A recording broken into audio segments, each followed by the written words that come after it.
तो hello friends तुम video देखि काबा है यूट्यूब ना एटा केन एरियाटा बोली करी तो चलो आज मुई तुमके बतामी एटा केन जगह रोटा तो जगह तो बहुत बढ़िया थला देखि पारथो शिवलिंग भी अच्छे तार पाखे सब किछि वाटरफॉल भी अच्छे बहुत किछि एंता सीन अच्छे देखि पारथो पूरा। तो हेलो फ्रेंड्स जोहार जे मा समले आमे एटा बाहरी गलु गाड़ी धरी करी तो मैं वाटरफॉल रो लोकेशन बतो छे सीधा बाहरी जीवो सिकेर रु बाहरी जीवो सागपुर रु बाहरी जंगल भितरे भितरे ही करी सीधा जीवाक पड़वा से बाबा रो गुड़ा पाके जेन के बाबा रहसन तो बाबा रो गुड़ा डेगी सारला पर फिर आगे टिके जीवे बोले सीधा पले आसबे वाटरफॉल पाके जेन कि बहुत ब्यूटीफुल थिसी देखि पारतो तार परे हमें सब लोग भाबसु के पूरा ऊपर के जिमा बोली करी बोले हमें पूरा डंगर रो ऊपर के पले आछू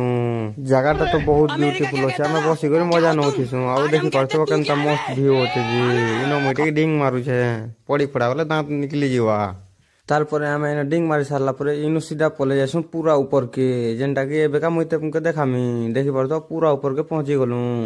आ इटा भी पूरा ऊपर ने से आउ भी ऊपर जीवार छी बोले पले आसी सीधा इनु पूरा बहुत डर लागुथि जेनता हवा आसुथि जे मते उड़े नेबाके बोली भाबुथि मुई तारपरे इना टिके आमे बसी बुसागरे कथावार्ता टिके ही देसु कथावार्ता ही सारला परे सीधा आमे तलके जीवाले प्लान करसु तो आमे सीधा वाटरफॉल तलके पहुंची गलु इटा नाउ छे कदली झरन तो आमे सीधा आछिन बाबार पाके गादी गुदा करी जे पले जिमु तो फाइनली मी पले भी आसली और इनो पूजा पाठ भी कर देसु फोटो भी क्लिक कर देसु अब भल लागला लाइक करो शेयर करो सब्सक्राइब करबो और नहीं भूलबो वीडियो देखबा।